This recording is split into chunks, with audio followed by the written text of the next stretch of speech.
Your honour, ఇది ప్రపంచ న్యాయ చరిత్రలోనే కనీ విని ఎరుగని కేసు. ఇటువంటి కేసు ఇంతవరకు ఏ న్యాయస్థానం ముందుకు రాలేదు. నా క్లయింట్స్ రాజా కుమార్ల తరఫున వకాల్తా తీసుకున్న నేను ఈ కేసులో ప్రతివాదైనటువంటి మౌనికను కొన్ని ప్రశ్నలు వేయడానికి అనుమతించవలసిందిగా కోర్టు వారిని వేడుకుంటున్నాను. yes granted. Mounika, Mounika, Mounika.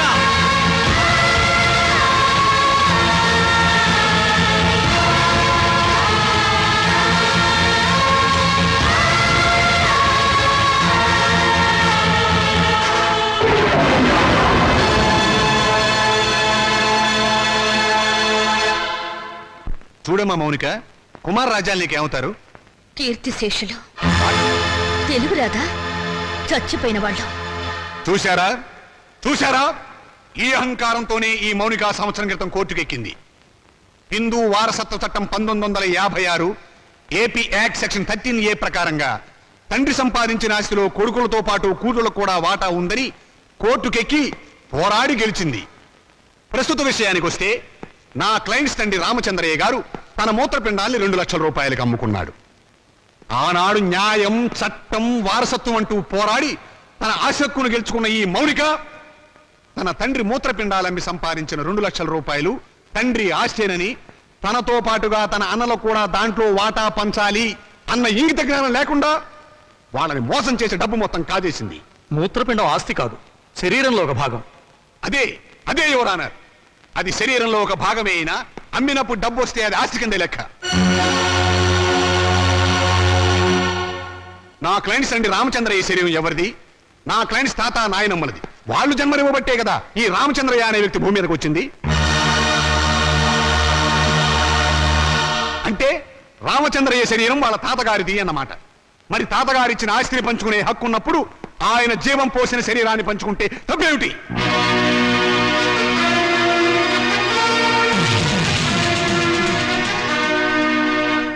Miss Mounika, నీ తరఫున లాయర్ ఎవరైనా ఉన్నారా? లేరు. అక్కర్లేదు. వాస్తవాలు చెప్పడానికి లాయర్ ఎందుకు? మీరే అన్నారుగా మూత్రపిండాలు ఆస్తులు కావని. అమ్మితే డబ్బు వచ్చేది ఏదైనా సరే ఆస్తి కింద లెక్కే. కళ్ళు, చెవులు, గుండె, నెత్తురు వీటన్నిటికి అమ్మినందుకు రేటు ఉంది.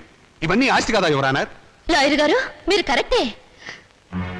మీ గుమస్తాకు మీరు జీతం ఎంత ఇస్తారు? 1000 రూపాయలు. ఎందుకు? నాకు సర్వీస్ చేసినందుకు. మీకు సర్వీస్ చేసిన మీ గుమస్తాకి మీరు 1000 రూపాయలు ఇస్తుంటే మమ్మల్ని కని పెంచి పెద్ద చేసినందుకు మా అమ్మకు నాన్నకు మేమేమిస్తే మాత్రం రుణం తీర్చుకోగలం? కనీ పెంచడం కూలి కింద రాదు. ఎందుకు రాదు? తల్లిదండ్రులు వాళ్ళ కామం తీర్చుకోవడానికి ఏకమవుతారు. ఏకమైనప్పుడు మేమెందుకు పుట్టాలి? అది సుశీధర్మం. ధర్మం కాదు, శ్రమ. తల్లిదండ్రులు పిల్లల్ని పుట్టించే యంత్రాలనుకుంటే ఆ యంత్రాలు పడిన శ్రమకు కూలి ఇవ్వాలి. వీళ్ళిచ్చారా? పని చేసే యంత్రానికైనా శక్తి, విశ్రాంతి కావాలి. మీ క్లయింట్స్ యంత్రాల బ్రతికి నా తల్లిదండ్రులకు అవి ఇచ్చారా? అసలు వాళ్ళని మనుషుల్లో చూసారా? అడగండి యువరానా. వీళ్ళను పుట్టించినందుకు కూలి ఇవ్వాలి. 9 నెలలు మోసిన మా అమ్మ కూలి ఇవ్వాలి. మా నాన్న నిద్ర పంచినందుకు దానికి రేటు కట్టాలి. అమ్మ దగ్గర తాగిన పాలకు, వాళ్ళు పెట్టిన కష్టాలకు, కడుపు మంటకు, మా తల్లిదండ్రుల పడ్డ ఆవేదనకు రేటు కట్టాలి. కట్టమనంట రేటు. శంకర్రావు గారు, మీ సమాధానం ఏమిటి? ఈ వాదనకి అర్థం లేదు యువర్ ఆనర్. ఉంది, అర్థం ఉంది యువరానా. నా తల్లిదండ్రులకు కూలి ఇవ్వమని మీరు జడ్జిమెంట్ చెప్తే వాళ్ళమ్మ కూడా కూలి కోసం కోర్టుకెక్కుతుందని ఆయనకు భయం. Silence, silence. యువర్ ఆనర్, మీరు ప్రతివాదిని మందలించాలి.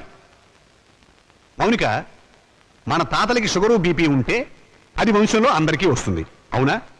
అవును.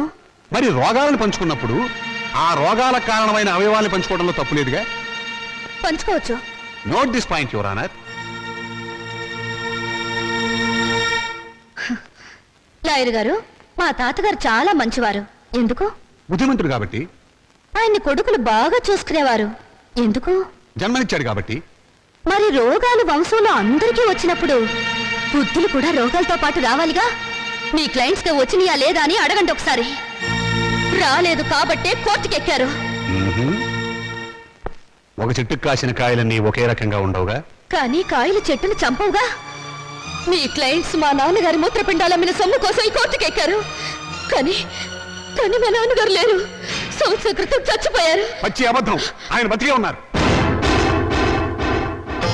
యువరానా, నా మాజీ అన్నలు వీరి క్లయింట్స్ సంవత్సరం క్రితం మా నాన్నగారు చచ్చిపోయారని డాక్టర్ సర్టిఫికేట్ ఇచ్చి ప్రావిడెంట్ ఫండ్ పెన్షన్ తీసుకున్నారు. ఈ డెత్ సర్టిఫికేట్ వాళ్ళు ఇచ్చిందే ఎవరానా చూడండి. ఎప్పుడో చచ్చిపోయిన మా నాన్నగారు ఇప్పుడు ఎలా వచ్చారు?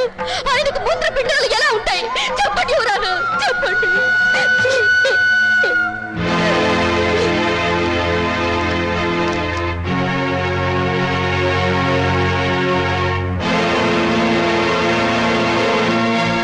అవును, రామచంద్ర చచ్చిపోయాడు కదండి. అది సంవత్సరం క్రితం చచ్చిపోయిన వాళ్ళకి బూడిద తప్ప ఇంకేముంటుంది యువరానా? నేను చావలేదు, బతికే ఉన్నాను.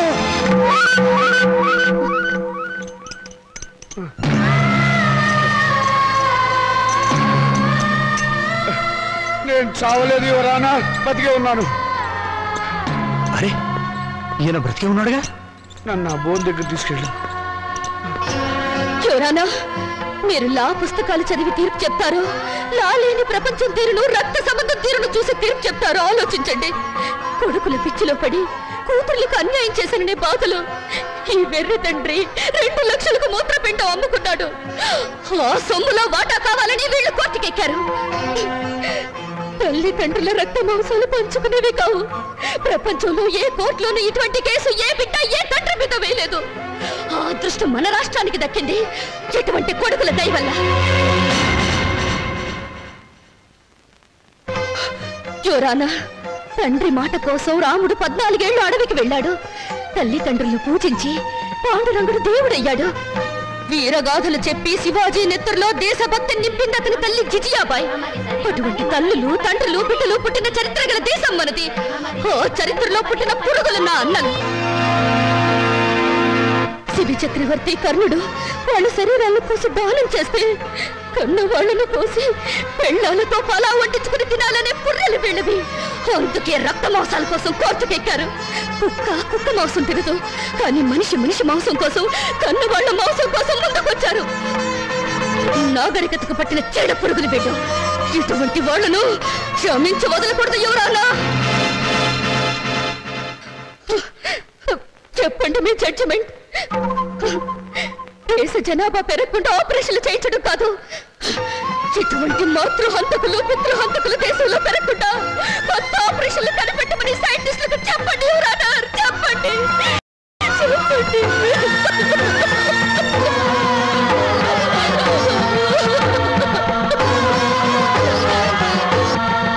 మౌనిక చెప్పినట్లు కన్నవాళ్ల రక్తమాంసాల కోసం బిడ్డలు కోర్టుకెక్కడం చరిత్రలో సరికొత్త విషయం. ఇది న్యాయం దృష్టితో కాకుండా మానవతా పరిధి విషయంలో ఆలోచించవలసిన విషయం. జన్మనిచ్చిన తల్లిదండ్రులను గౌరవించిన వాడు దేశాన్ని కూడా గౌరవించలేడు.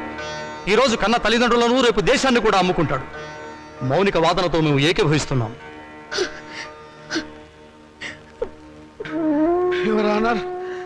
మీరు తీర్పు చెప్పబోయే ముందు నా ఆవేదన చెప్పుకునే అవకాశం ఇవ్వవలసిందిగా ప్రార్థిస్తున్నాను.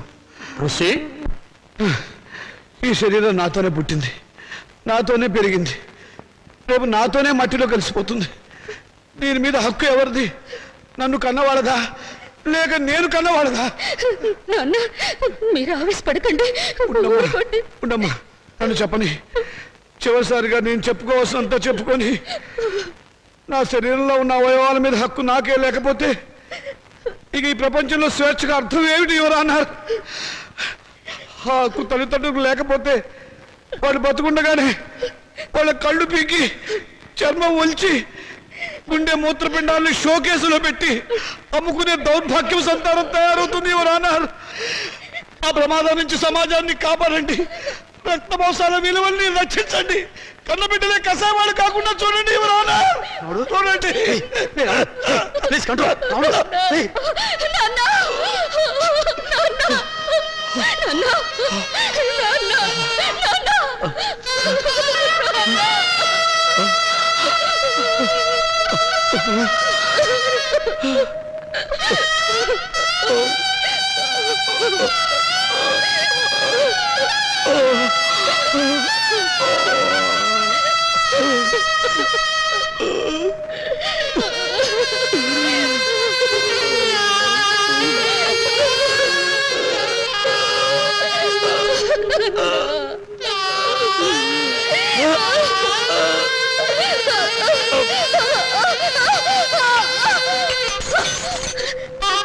నాకు